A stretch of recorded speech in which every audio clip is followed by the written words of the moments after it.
Today we have another video in the series of building out the Teenage Mutant Ninja Turtle layer.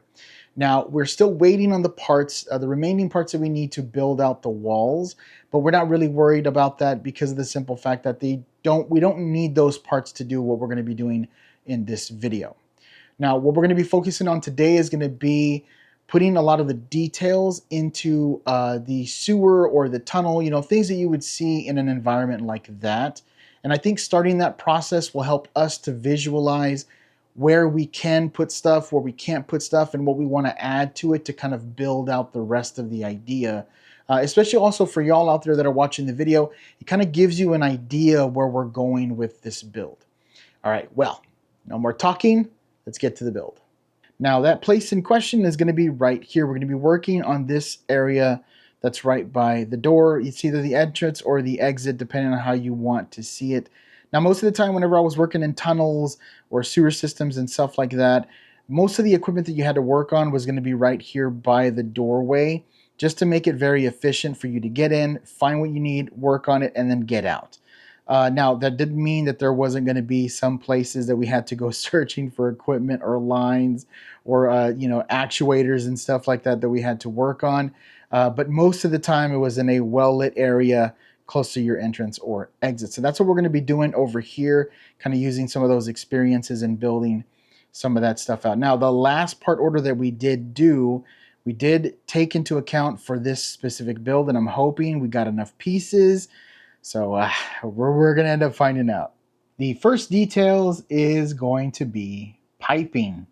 Now, in any tunnel or sewer system or any of that, you're going to have piping that is used for potable water or fire suppression systems. You name it, there's more than likely going to be a line or valves or anything like that in a system of that sort.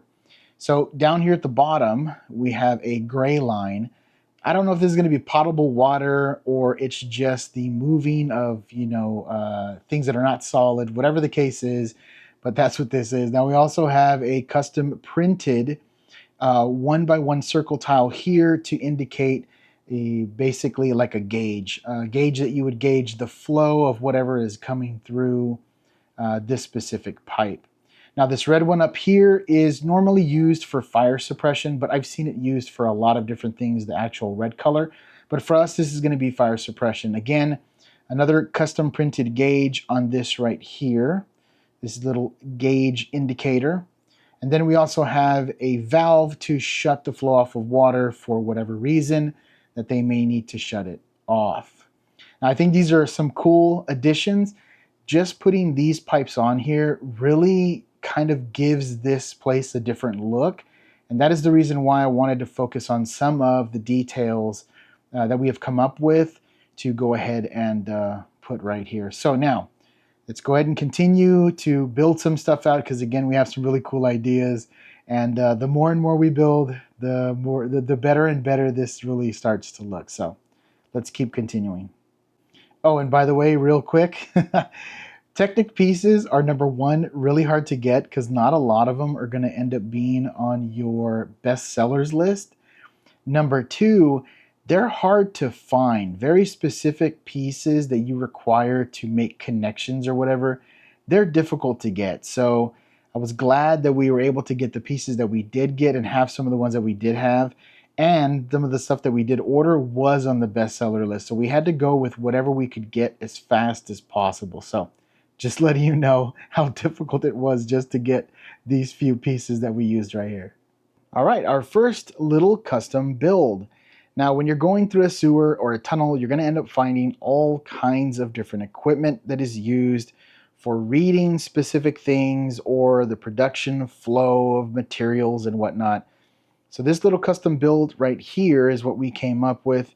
Now we do have a custom printed 1x1 circle here, which is a gauge indicating when things are flowing correctly or when they get into the red or the yellow, you need to pay attention to what is currently happening. Now this other piece right here in the front, that is just a leftover piece from a build that we had. I always keep my printed pieces because you never know when you're going to be needing them. So we have a valve right here, or a handle to shut this system down if anything goes bad. I don't know, maybe this is like a heat exchanger or something like that. And I just wanted to add a little bit of detail to the top here just to kind of make it look different. Now, what goes along with this is going to be these. Now, these are some tanks. I've seen many different kinds of tanks out there, and I wanted to make something that looked a little different and had kind of a little bit of a character to it. That's the reason why I added these two pieces here at the top. And then we have this Technic piece here that is colored in a chrome, which I think gives it a little bit of a bling look. And then this tile right here is a leftover tile that we had that symbolizes gauges. So, you know, it's letting you know what's in each tank. There's 2 gauges here. There's 2 tanks. So that kind of makes a ton of sense. All right, let's place these little guys. So the mini builds have been put in place, and I don't know about you, but they look like they are supposed to be there. It's very cool to start doing some of the detailing work in this build, because it really does start to bring out all of the different thoughts that you had, all the different things that you wanted to build, and it just lets you see that those things are capable if you just use your parts, think out of the box, and just try to put something together that you're happy with. And I think these look perfect.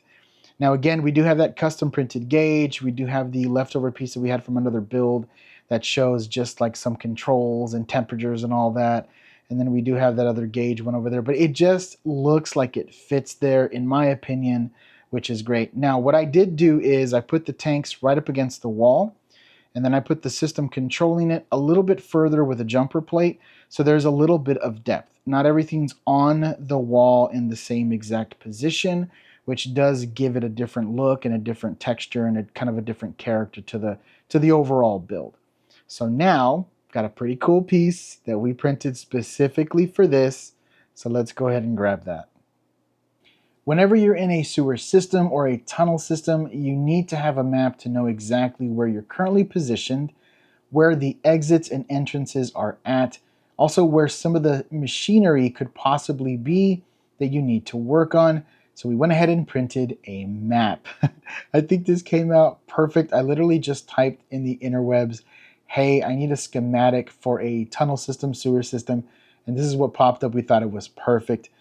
You can clearly read the writing on there. That's how good the UV printer is to be able to print such small lettering.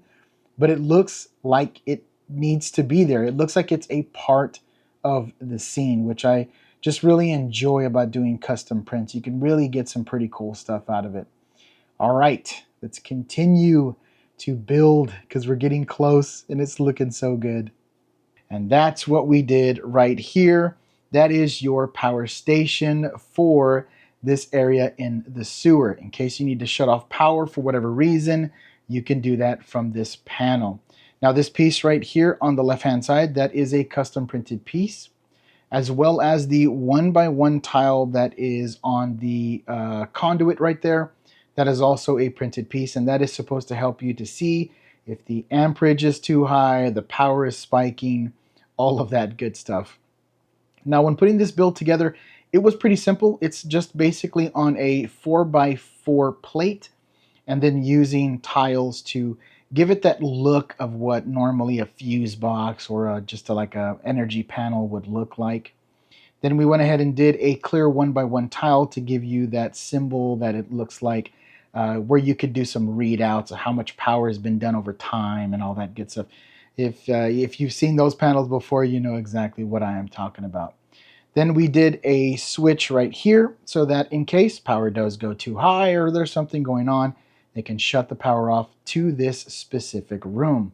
Yeah, I think this thing came out great when I was building it. I had a smile from ear to ear because I just had so many ideas and I was able to pull them all off, and we had the pieces to put them together and pull it off. So yeah, I think this came out really cool. One of the last things we needed to print was some signage of an indication of exactly where you were in the tunnel system. And that's what we have over the door. So you see there, section A is underlined, meaning that you are in section A. And then going through the door will take you to then section B.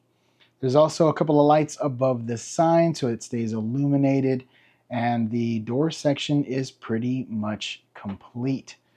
So now looking overall at the entire section, I think it came out fantastic, and I was really excited to then start detailing this area, because then we can kind of build upon that. It gives us some inspiration, and it really does change the way that the build looks overall compared to this side over here where you really don't have anything, and it's just a little uninspiring compared to having this stuff built over here. And everything came out great. The printed pieces that we decided to do all fit and look really well. And just overall, it just looks good. So that being said, this is the end of the video. I'm so sorry that this is short, but we are moving in the middle of the moving process. We're trying to do all the IRL stuff as well and trying to create content at the same time. It is a little overwhelming, but you know what? We're going to get through it because this is fun and we're in it for the love of the game. So we will get it accomplished. Everybody out there, we hope that you're having a fantastic Monday if you're seeing this on Monday, if not a fantastic week. If you enjoyed the video, do us a favor and hit it with a like.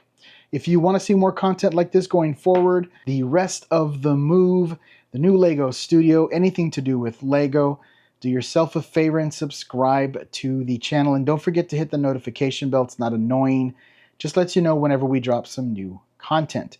Let us know in the comment section below, what did you think about the builds that we got accomplished today, the printed pieces that we got? Let us know in the comment section below. As you're out there hunting for Lego, looking for that perfect set for you, be safe out there, and we will see you in the next one. Later!